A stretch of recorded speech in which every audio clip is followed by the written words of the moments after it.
All right. So thanks everyone for joining.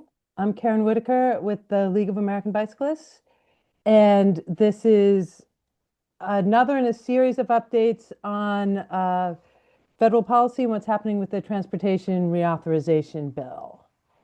I'm going to get started because we have a lot. Actually, I'm going to give it a minute because it's still not quite 3 o'clock.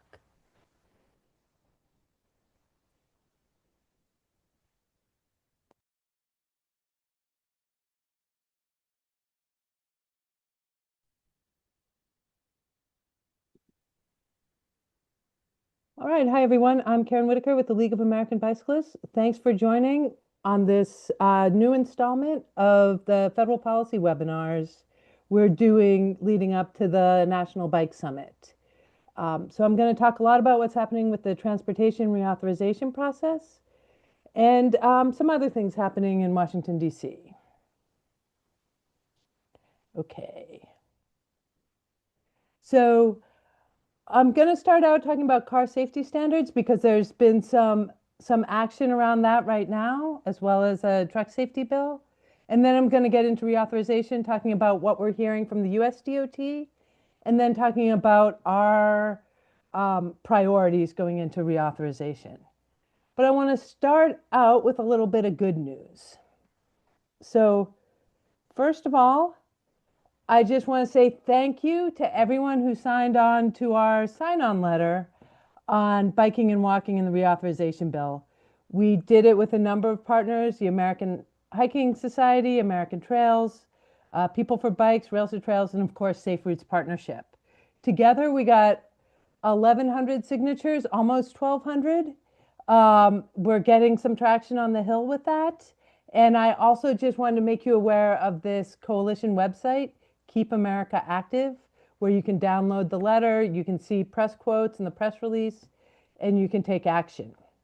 And I'm going to talk a little bit more about what you can do with the letter later, but I just wanted to start out and say thank you. The other good news I wanted to share with you is about the transportation budget. When Congress passed everything except for the Homeland Security bill, they passed also a transportation budget. And we saw a little bit of pushback in that budget from Congress pushing back on the US DOT.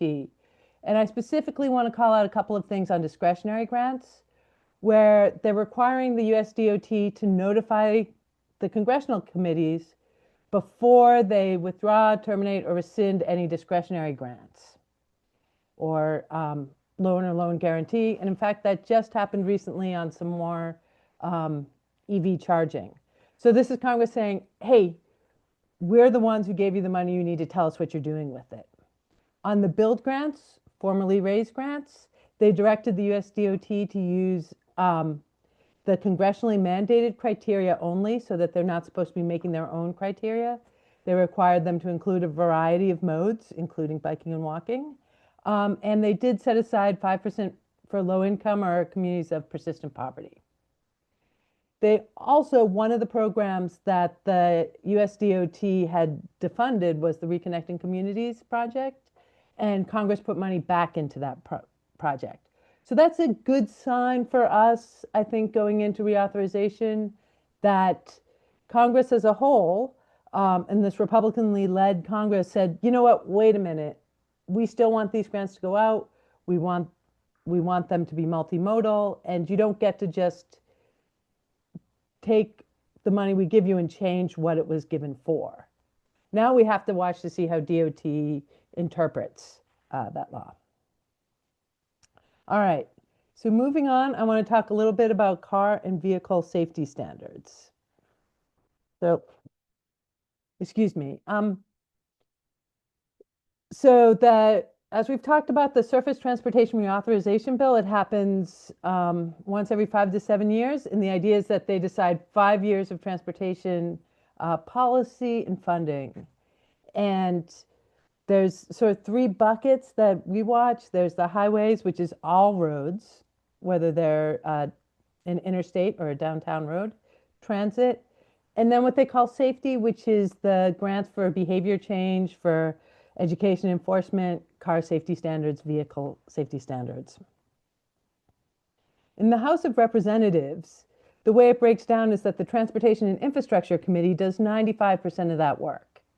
But the Energy and Commerce Committee does the 5%, which is car safety standards. And so they are moving fast. They're moving ahead of the Transportation and Infrastructure Committee, which is rare for them to do it.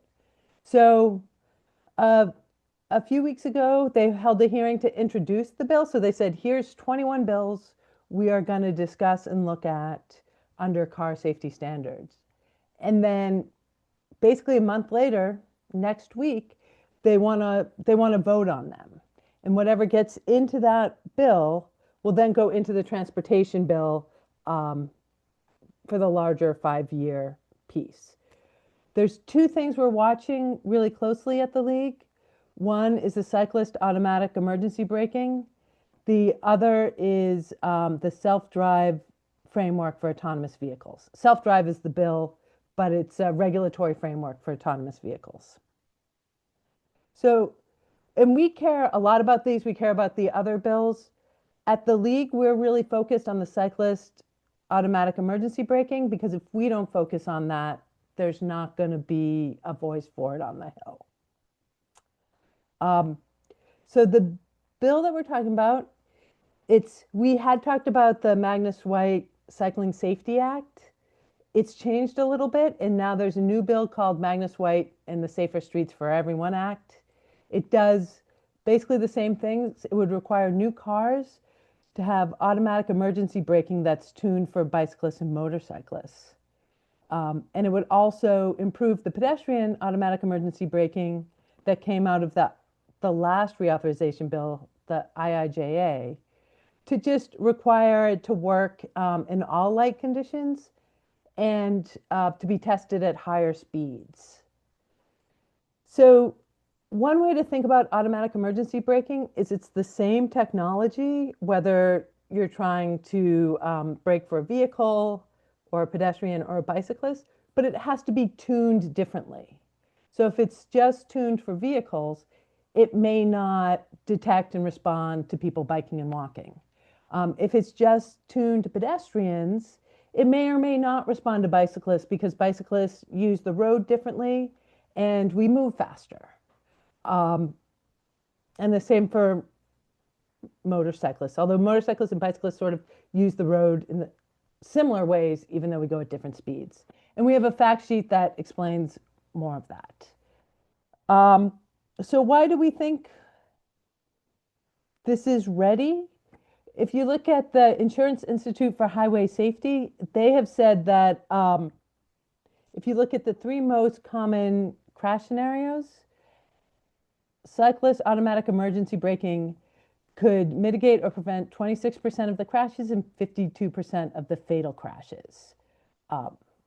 If you look to the right, those are the most common crashes, but also the fatality numbers. So you can see on the bottom left, when the driver and the cyclist are both going in the same direction, there's generally higher speeds there. So even though it's a smaller percentage of the crash, it's the highest percentage of deaths. And I think we can infer also of serious injuries. So that's why we think we should have it. We know that the European Union has required it in cars since 2022. So the same car manufacturers are making one car in Europe that has to have it and one car in the US that may not have it, or maybe they're going to charge it as part of a luxury package. So we've been trying to increase that. So I mentioned that we had the bill before, the Magnus-White Cycling Safety Act. We had really talked to a lot of offices, asked them to prioritize it. And when the committee asked all the members of Congress, what are your priorities for car safety standards in the bill? This came up as the top one. This came up as the top priority. But because it wasn't bipartisan, the majority has said a hard no. They're not going to include it in their base bill. So the only way for us to get it in is to get it in as an amendment, and we're going to need Republican support. So that's why we've been talking about it. I was just at a meeting with a bunch of congressional staff yesterday, and they're hearing about it. So thank you to everyone who's reached out on it. But we'd really love to continue that. I was CC'd today on an email to um, a congressional Republican who's on the committee. All of that is super helpful. So please keep doing that. We have an action alert up on our website. You can call the office and we'll put in the chat the list of congressional members on that committee. If one of them is yours and you want a staff contact, please let us know. You can contact me or you can contact Will, and we will send you the congressional staff. All right. So I also want to talk quickly about the Self-Drive Act and autonomous vehicles. The goal here, and I think we can all agree with the goal, is to create a regulatory framework for autonomous vehicles in the US. It would allow manufacturers to sell more vehicles. It would set safety standards, both for traffic safety as well as for cybersecurity safety and a legal framework. We just need to make sure that that framework includes the things we really need, includes those safety standards, includes a fair legal framework in case somebody gets hurt, how they deal with the manufacturer of the cars. We need to tell law enforcement how this is going to work. So we need that framework. And I think we can agree on that, but of course the devil is in the details. So one of the things that we've been pushing for at the League is that we want them to have a vision test, something that proves that they can detect and respond to people biking and walking. This is from a study done in 2020 where 76% of folks said, yeah, that seems reasonable. But now I want to look at what the Self-Drive Act actually says when it comes to safety. And that it does require manufacturers to have a safety plan to address traffic safety and cybersecurity, but it leaves, beyond that, it leaves everything up to them. It doesn't say there needs to be a federal safety standard for vulnerable road users or for for speed or for anything like that. So what it does is it says that the manufacturers, they have to figure out what they want to test for, what they think is important. Then they give themselves the test. Then they grade their test. And then they say, okay, we've done it. But they don't have to, there's no rules on what has to be in the test other than it has to deal with traffic safety and cybersecurity. And they never have to show anyone the results of the test. They don't have to share it with the federal government. They don't have to show the public. But as long as they've done a test, they get preemption from a number of things. One, that the state and local, they can't set any laws on design, construction, or performance. And that's normal for vehicles if and when there are federal design, construction, and performance standards. But they're saying even before the feds have come up with what their list of standards are, the manufacturers are exempt from the state and local laws. It also stops local governments from setting restrictions on the sale, operation, or deployment of the vehicles. One of the things we talk a lot about with AVs is exemptions. And what we mean from that is how many vehicles can they sell that have an exemption from current federal motor vehicle safety standards. So those safety standards are things like you have to have a rear view mirror, you have to have a brake pedal, you have to have a steering wheel. And right now they can sell, each manufacturer can sell 2,500 a year. This within a series of, I think, 3 years brings up to 100,000 per manufacturer. It's still not a ton of cars when you look at the number of cars on our streets, but they will be concentrated. They're likely to be concentrated in cities, and that's going to be an issue. They also get that approval to operate without human controls. And another thing is that they can say that the crash data, some of it is confidential business information. So they don't even have to share that. The League is working with a coalition of folks. We have a set of tenets on what we believe needs to be in that regulatory framework. And so we're sort of pushing back on that. But this is where Congress is right now.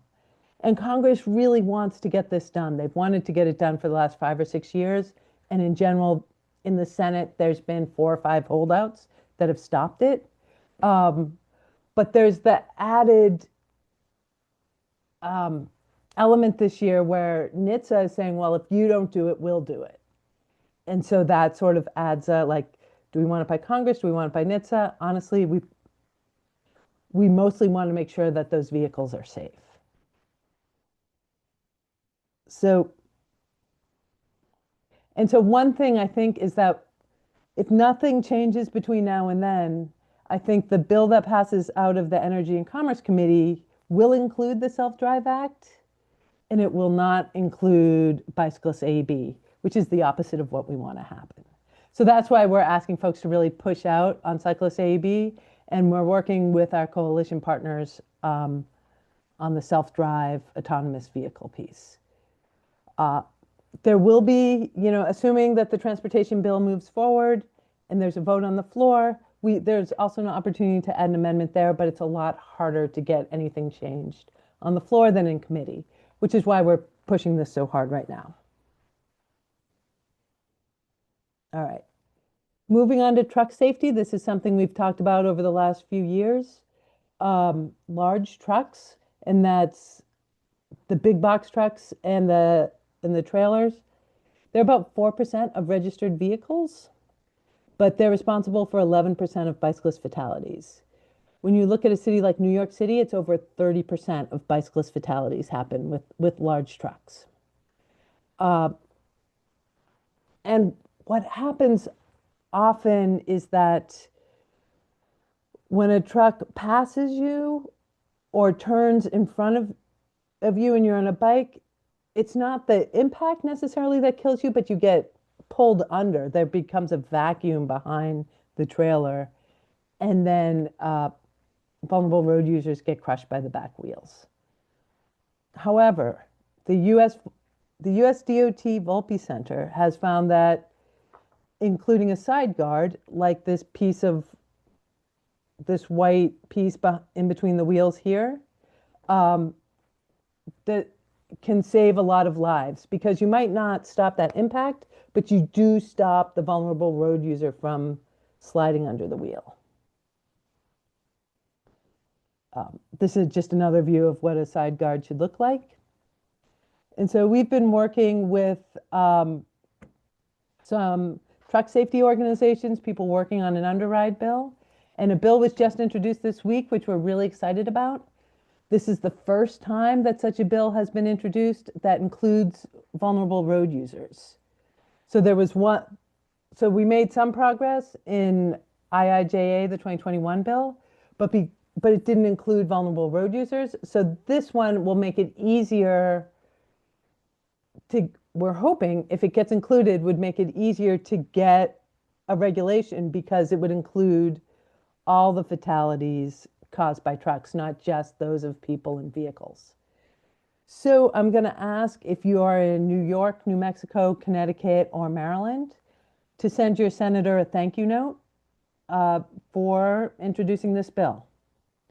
I appreciate all the biking and walking groups that were listed as supporters of the bill, and that's been super helpful. It's also just nice for the staff to hear like, hey, thanks for doing this. In the House, it was introduced by Representative Cohen, who's from Memphis, and then DeSaulnier from California, who's sort of from Concord. It's the district east of Berkeley. And then Representative Ross of North Carolina, who represents the Cary area. So if one of those is your member of Congress, we also ask, please shoot them a thank you email on that. We're very excited to be included in this, and I think this could make a big difference for vulnerable road user safety. So let me go on. I'm going to do this slide, and then I'm going to stop for a second and see if there's any questions up till now before we get into our reauthorization priorities. So USDOT is creating their own set of priorities. This happens every time. The Safe Streets for All program actually came out of the Biden DOT. This DOT has some other ideas. One that is very personal to me is that they're using Washington, D.C. as a testing ground.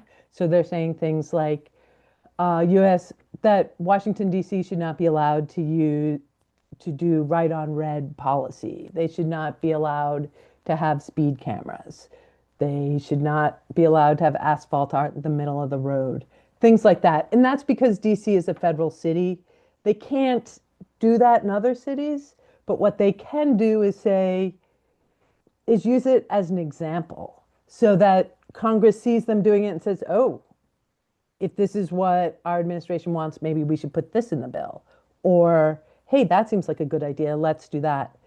The other way it affects Congress is that, the staffers live here and they see those things. So when we first got bike share, that really changed how congressional staff saw biking as sort of, it made it more feel like it's something everybody does, that they do, that they experienced it and wanted safe places to ride. And that really helped us make biking less partisan um, between sort of 2012 and 2021.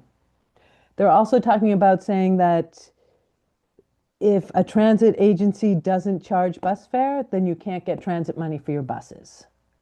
That's another one. Another one they're talking about is environmental permitting. They want to give the president basically a golden ticket and Secretary Duffy of the DOT what they're calling a silver ticket, where they could say, you know what, we're just going to waive all the permitting for this project. We're just going to move it forward.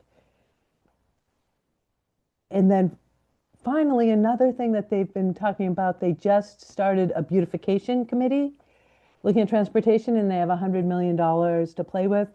One of the things that the president is on record as saying is that bike lanes, bollards, flex posts are ugly, and we need to remove them. So I'm a little bit worried about that, especially in the context of DC. So, yeah, Will, I just wanted to see if there's any questions at this point. We have two questions. One is from Ted S. He's asking if Mhm. there's any information on the new T&I chairman, Rep. Rouser, on his position on cyclist AEB. Um, I do not have information on his position, but it's not going to his committee. And then the second one, we have Janie M. asks, are any Stop Underride 2.0 Act sponsors Republicans? At this point, they are not. In the past, when Marco Rubio was in the Senate, he was our Republican co-sponsor. And one of the reasons it's been really hard to get Republicans on car safety standards is because the administration has come out against any new regulation. And they have an executive order that says for everyone that's passed, you have to get rid of 10, which isn't really enforceable, but it does send a signal to Republican members of Congress that's not what the administration wants. And that's it for right now. Okay, great, thank you. So now I want to talk about what we're looking for in the next reauthorization. And just as a reminder, the transportation reauthorization, it covers 5 years of policy and funding. The last one was IIJA, and we did really well on that. That created the Safe Streets for All program. It increased funding within transportation alternatives by about 70%. It added more funding for biking and walking with vulnerable road users, reconnecting communities, all of those things. And so this year, as we're moving into it, it looks more like we're a little more on defense, a little more looking to protect what we've won. So again, I want to bring up the letter and the things that were in the letter because it's sort of the broad brush of where our priorities are. So the first one is a robust transportation alternatives program. Um, transportation alternatives and some of its legacy programs are still over 40, almost 50% of the funds spent on biking and walking. So we want to keep that strong. And we know that um, states know how to use it, local governments know how to access it, so we want to keep that. The letter does talk about addressing local matches. That's reference to the Sarah Langenkamp bill. One of the things that is being discussed is, do we want to merge it maybe with the climate programs? We don't. I'll talk about that a little bit more. And we want to, it says improve transferability, that should be transparency. Sorry about that. So we want to improve transparency, particularly around the transfer portion of that, because it's that what was written into IIJA is not being followed based on congressional intent. We want to maintain those safety provisions, the vulnerable road user safety assessment and the vulnerable road user special rule that we got in last time. And we want to maintain broad eligibility in formula and discretionary programs. And I'm going to talk a lot about those in a minute, or a little more about those. But I want to talk about timing first. The current transportation bill does expire September 30th of this year. It doesn't look like they're on track to meet that, but it doesn't mean that we don't worry about it, because lots of times whatever they write now, that's going to be their starting point when they pick it up again at the end of 2026 or beginning of 2027 in the new Congress. So what we're waiting for now is for the drafts of those bills to be introduced. So the House Transportation and Infrastructure Committee is generally goes first. They've been working on it for a long time. You know, they were saying they were going to get out in November, and then there was a shutdown, and then they were saying January. Now they're saying February or March. But they are, what we're hearing from staff is that they're now looking at the highway section. They're like, they've moved through most of it or a lot of it. And they are both sides are very committed to a bipartisan bill. On the Senate Environment and Public Works Committee, they just write the highway section, so theirs is a lot smaller. And by highway, I mean all road programs, including biking and walking. And they're sort of catching up. And so now, you know, a week ago, 2 weeks ago, I would have said, oh, we're not going to have it by the summit. But now there's sort of this sense of who's going to get it first. And why they want to go first is whoever gets it in first sort of starts the narrative.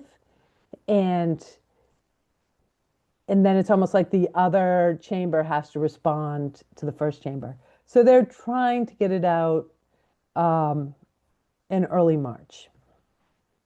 So for folks thinking about the National Bike Summit, those broad asks that are in the letter, and I'm going to talk a little more about those now, that's where I am right now. But if we see a draft bill come out and transportation alternatives is fine, and we got the Langenkamp bill, but our safety provisions are gone, then that's going to be the focus. Or vice versa. If once we've seen text, our asks become a lot more specific, and it's very possible that they will change in March. But I can give you a sense of where I am now. Okay. Transportation alternatives, again, this is about 45 to 50% of all the funds that go to biking and walking. States know how to use it.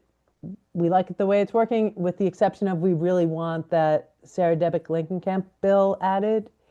AASHTO, which is the Association of all the state DOTs, they want to merge transportation alternatives with all the climate programs, the carbon reduction program, the protect program, EV charging. We don't want that for a lot of reasons. Whenever they merge programs, they don't merge all the money. So we're looking at less money to fund all of those things. The protect program is a climate resiliency program. So you can use that money to relocate a road or to build a culvert or projects like that that are really expensive. The same with some of the EV charging. They're going to be they may be bigger than biking and walking projects. And so they could suck a lot of the money away from biking and walking. My other argument really is that transportation alternatives is running really well. The states know how to use it, local governments know how to access it, and every time you change things, it slows down that delivery. The other reason we really like the way transportation alternatives works is that there's that local control. The money has to be suballocated, so it has to be spent fairly across the state in all different sized communities, and that local governments apply for it either to their metropolitan planning organization or the state, but they get to sort of choose what those projects are that they want. And we want to make sure they maintain that. We also want to maintain that you can build these projects on all classifications of roads. And I'll explain that more in a minute. The additions we want, of course, that Sarah Debbick-Lincolnkamp Active Transportation Safety Act, that would give states the flexibility to use safety dollars on the local match. So right now, local governments have to come up with 20% of the cost of a project. This would allow the state to use their safety dollars as part of that for safety projects. I've talked about that a lot. I'll leave it there, but if you need more information about that bill, please let us know. We can send you more on that. The other piece is transparency. Right now, there's a transferability section in transportation alternatives that says the state can't transfer unless it first offers all of the funding to local governments. They have to run a request for proposals. They have to offer technical assistance, and they have to give that technical assistance. And if they've done all of that and there's still some projects that are just not of a quality to fund, then they can transfer. We know that that rule has been changed internally at USDOT, and we want to create some transparency so we at least know how it's happening. One of the things that worked for us in the Obama administration, the first Trump administration, and the Biden administration is they used to give us quarterly data on how transportation alternatives was getting obligated. So we would know if a state was letting money lapse or wasn't offering calls for proposals or things like that, and we could respond to that. We're no longer getting that data, so that is something else that we'd like to codify if possible.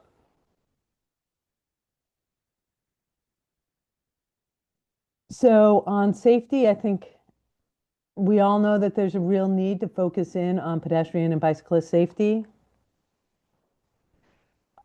But the way that the Highway Safety Improvement Program, which is the federal highway program, works, is up until now, there's been a real emphasis on looking for hotspots. And when you're looking at vehicle fatalities, we've made our cars so much safer that those fatalities generally happen when there's a head-on collision or it's a really high-speed area like an interstate or a rural highway, something like that. But when we look at fatalities of people biking and walking, we don't see those specific hotspots. What we see instead are corridors. So this is a map of the Washington, D.C. high injury network, and you can see there's specific roads. In most communities that have Vision Zero plans, they've done the data and they've shown like, oh, 70% of the fatalities happen on 20% of the roads or something like that. And so that really helps you focus in on that. That wasn't happening at the state level. And so pre-IIJA, pre-2021, what we were seeing was that basically 4% of highway safety dollars was being spent on bicyclist and pedestrian fatalities. And when we talked to local governments or metropolitan planning organizations, they were saying that in a lot of cases, the state was just not responsive, was just not doing a lot of research within urban areas or metropolitan areas, suburban areas. And so they weren't really accessing those funds. And so those local places were using transportation alternatives for safety. So in IIJA, we got two really important provisions. One was that every state had to do a vulnerable road user safety assessment. So they had to map out where all their fatalities and serious injuries were happening, identify their high injury networks, and then three, they had to come up with projects or programs to address them. And then every 3 years, when they update their safety plans, they have to update their vulnerable road user assessment. Every state did it. Didn't seem like too big of a lift, but they were able to do it, some better than others, but we all have it now. They all have some sense of where those projects are. The other thing that was included in the last transportation bill was that was the vulnerable road user special rule. And that said that if 15% or more of a state's fatalities are vulnerable road users, then the state must obligate 15% of their highway safety improvement program dollars to vulnerable road user safety. And this is special rules have happened a couple of times in transportation policy. There's one for rural roads. There's one for older drivers and pedestrians. The goal is to affect, if the current way that safety plans are being written isn't addressing safety, the idea is a special rule helps fix that. So that piece I was talking about at the beginning that we're doing hotspots may work for 80% of the fatalities, but it wasn't working for the 20% that are bicyclists and pedestrians. And so this is a special rule to amend that, to add those in. So this is sort of what that assessment includes. I just pulled some slides from another presentation, so I'm going to run through some of these quickly, but this is Georgia. So you can see that they were able to identify the high-risk areas from low risk. I talked about how local governments felt like they weren't involved. That's something that West Virginia concentrated on and did a really good job getting a lot of input. One of the things that Louisiana learned is that they actually have a VRU fatality issue in rural areas that they hadn't been addressing. In North Carolina, one of the things they realized, they had focused on people speeding, breaking the speed limit, but what they realized was that it's actually the speed, whether it's a legal speed or not, that results in fatalities. So this is something Ken McLeod says all the time. It's about speed, not speeding. In Vermont, they realized that they have all these state highways that may have a 55 mile per hour speed limit, but then it gets to a town and you go directly from 55 to 25. So they spent a lot of their effort looking at how do we, in that transition zone, how do we make that transition zone safer? In Massachusetts, they realized that a lot of their pedestrian fatalities were happening at bus stops. And so that's what they focused on. So there was a lot of states were really able to apply this to what was important to them. So some of the things that we learned from that is that they were really filling data gaps. And that in states where some of the states, DOTs were really surprised. These are people that have been working on road safety their whole time, but they haven't specifically looked at these modes. Some states did have a head start, have been doing this forever. California is one example. One of the things about the safety assessments is we had really wanted them to get to project level, because in order to spend highway safety dollars on a project, you have to be able to say at the intersection of C and 10th, we need better signalization. And a lot of states weren't able to get there because states are huge. And especially if they hadn't done a VRU safety assessment before, they didn't have that. So we really do need this process to continue so that they can get there. In terms of consulting with local governments, the local governments are still a little skeptical on that. But this has been a really helpful process and something we really need to continue. States already have to do a new safety plan every 3 years, and they should have to include all road users in it. So the VRU special rule, this is the one, if 15% of your fatalities are vulnerable road users, then you have to obligate 15% or more. So in this map, all the states in blue qualified. This was 2023. One of the interesting things about the way this was written is that it changes every year. it actually looks at data that is like 4 years old. So like 2023 was based on 2019 fatality data. It's just the way that the data works. It takes a long time for it to be finalized. But this just gives you an example of how it changes. It has, since IIJA, it has always been over 30 states. Usually it's 32 in DC, sometimes 31 or 33. Um, but you get a sense of how they can change. A couple of things that we've learned from that is that in the way the VRU rule is listed, it says that if you have to set aside that 15% for vulnerable road users, you have to obligate it. You have to get it under contract. The project doesn't have to be built, but you can't just set aside the money and say, oh, I'll use it later. And there's actually a financial penalty if you don't. And when you do a financial penalty like that, turns out all the states can do it, right? All states hit 100% every single year. Um, the states, because they did the assessment, they have project lists, they found project lists. And we saw a 50% increase in the highway safety dollars going to vulnerable road users. Let's see. Now, to help them, FHWA, especially in the first few years, well, they've been a little bit more flexible on project selection.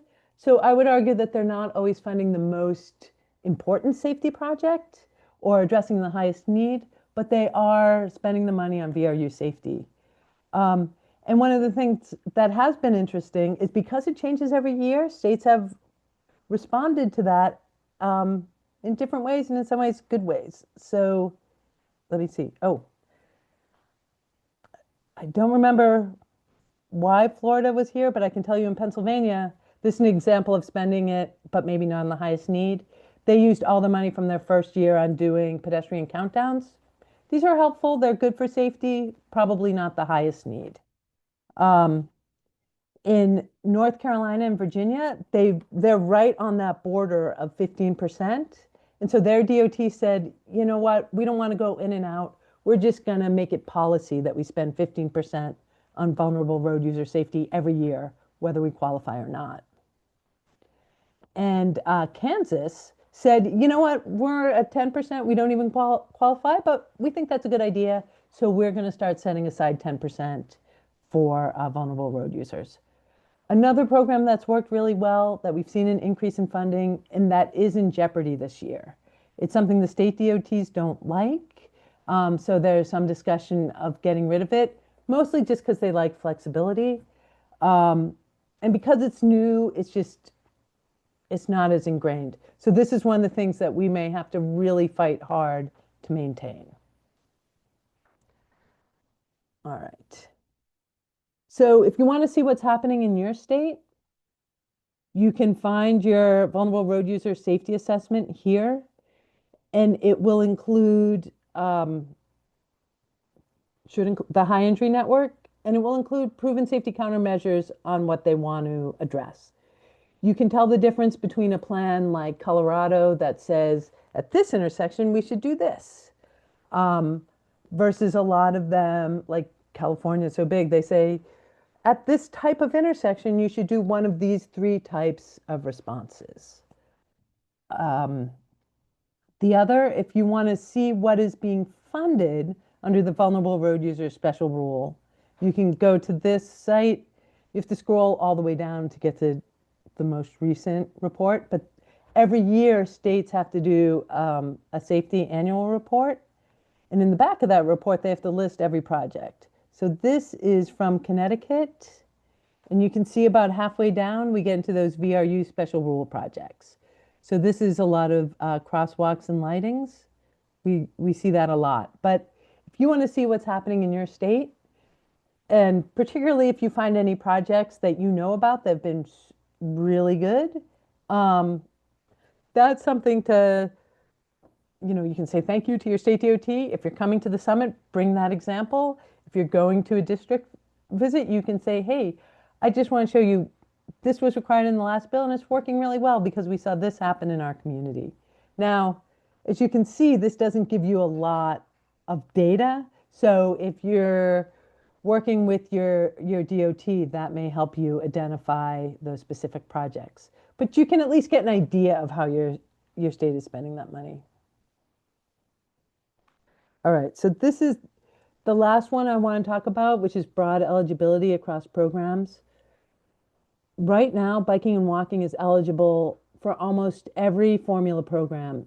It may not be eligible for freight, um, but it's eligible for everything else.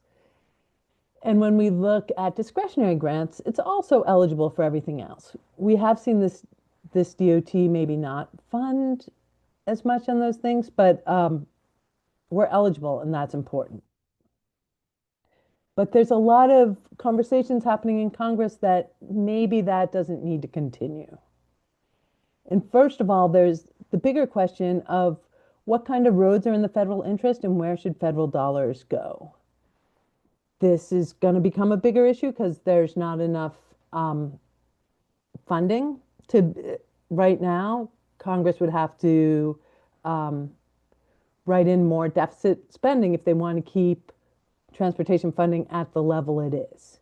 And so one of the things they're discussing is, well, what kind of road should federal funds be on? In federal law, there's sort of three classifications of roads. The first is the National Highway System, and these are roads designated as essential for national security, commerce, mobility. They're often evacuation routes. They're 4% of roads, and they get 44% of traffic. And I believe, but I'm not 100% sure that by traffic here we mean vehicle traffic. So if you look at the top picture, that's Pennsylvania Ave in Washington, D.C. That is a national highway system. So it's not just the interstate, it's also major roads. Now, the National Highway System is a subset of federal aid highways. So these are roads that may be a little smaller. They may be connector roads. They may be evacuation routes too. And this is these. So when you look at federal aid highways that are not part of the National Highway System, it's about 21% of roads, and it's another 40% of the traffic.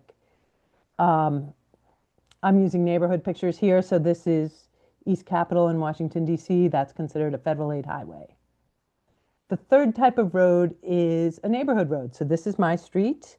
And this is 75% of roads, but they carry a lot less of the traffic. It's roughly 15%. So these are rural collector roads, neighborhood streets, things like that. So one of the debates in Congress is if it's not a federal aid highway, if we haven't designated a road as having a federal interest, why should federal dollars go to that? So that if they were to do that, that would cut out local roads. And different programs handle this differently already. The National Highway Performance Program only covers NHS roads. The second one is the Surface Transportation Block Grant Program. Most of that money goes for to metropolitan or regional planning organizations, transportation alternatives. HIP is highway safety. CMAC is congestion mitigation, the carbon reduction program, and then Protect. So you can see there's already some programs, CMAC and Protect, that don't cover local roads or NHPP. And so one of the things they're talking about is maybe we shouldn't be funding any local road projects. Or maybe the local match for local road projects should be higher, like 50% higher, has been one proposal. So when you think about that, and then when we look at where federal biking and walking spending is by programs, like I've been saying, it's 40+% when you take in the Rec Trails program and some of the other smaller pieces. And I'll also say that some of the all other funds at the bottom right, those are often TAP projects that have been coded wrong. So it's 40 to 50% TAP. Surface Transportation Block Grant Program, which also gets down to local government. That's our second biggest funder. HIP. It would affect a lot of the projects that fund biking and walking and the programs we worry about. So that's one of the eligibilities that we're talking about in that letter when we're saying maintain eligibility. The other question, which has come up again because of US DOT reauthorization policy discussions, is where do bike lanes belong? Um, One of their thoughts, and one of the things that um, it's been rumored that they're talking about is, you know what? Maybe we shouldn't be building bike lanes on the national highway system, or maybe we should um, take out bike lanes in DC that are on those roads. So I want to talk about that for a second. Again, this is the national highway system. It's a lot of big roads, but it's also a lot of rural highways. And like I showed you in Washington, D.C., it's some of those connector roads. So this is Pennsylvania Ave Southeast, so further away from downtown. This is a national highway system road. One of the things that USDOT is saying is that we shouldn't build bike lanes on these roads because bike lanes take away from traffic lanes and they cause congestion. What DOT has shown is that, or excuse me, what DC DOT, otherwise known as DDOT, has shown is that that's not the case. This is a road diet project they did, and it did not show any decrease in vehicle speeds. If you look at the website on the bottom, DDOT has done a really good job of before and after on a lot of these projects showing that there's no congestion.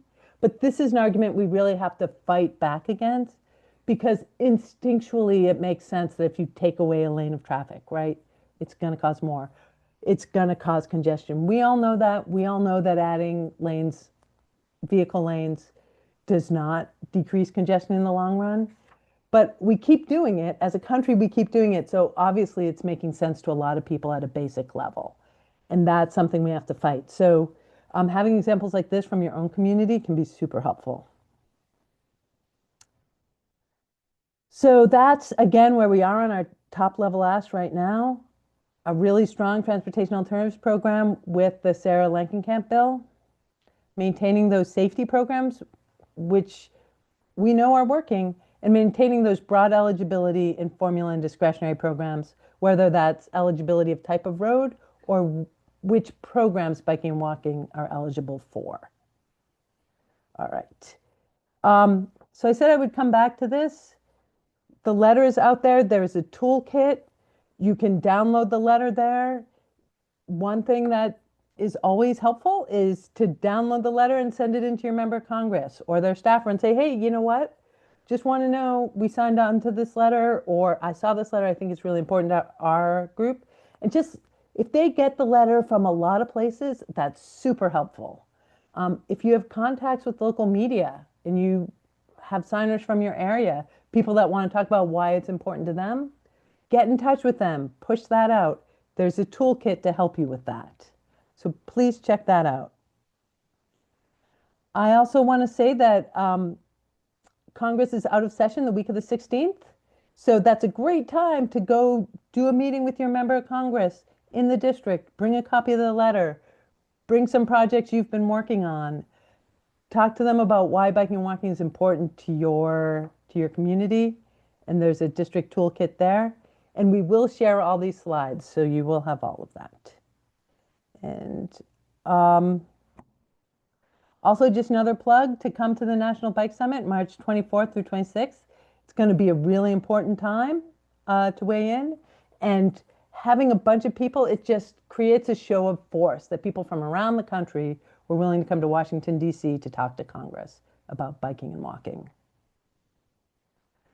Other things you can do, you can sign up for our e-news, I think our bi-weekly e-news.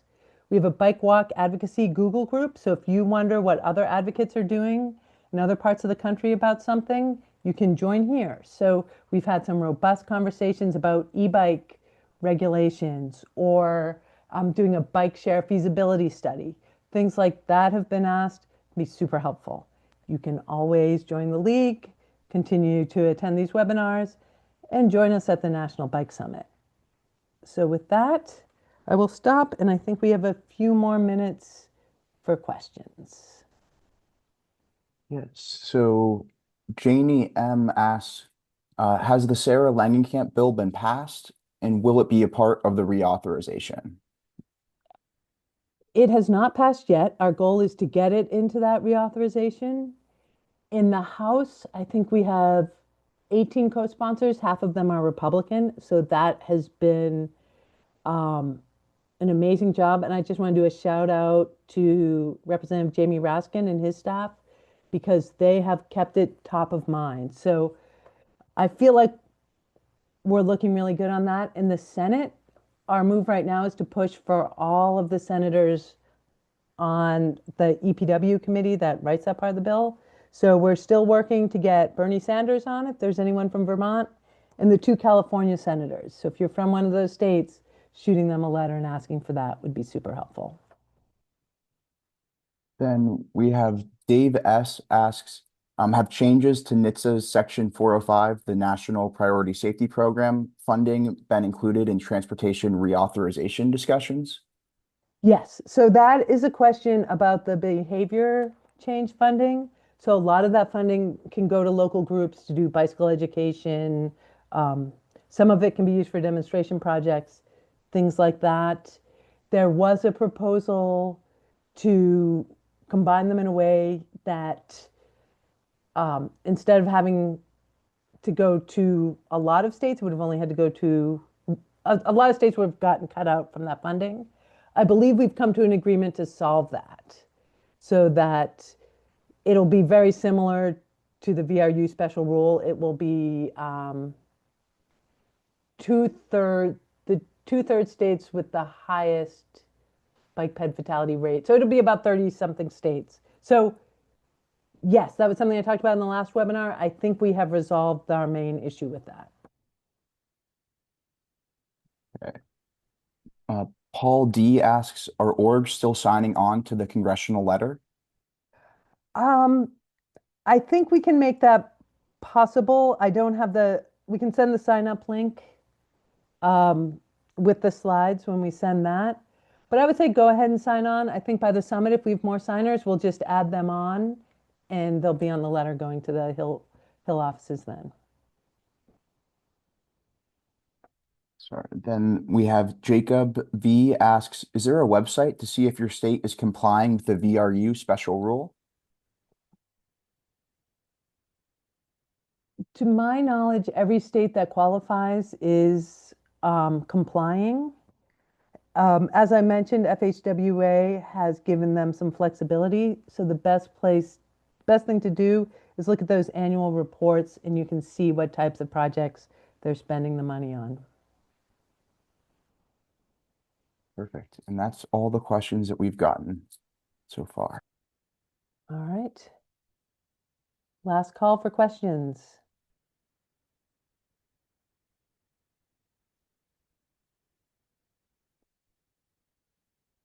All right, great. I hope that was helpful. I hope you can all come join us at the National Bike Summit. If you have any additional questions, please feel free to reach out to us. It's will@bikeleague.org or Karen@bikeleague.org.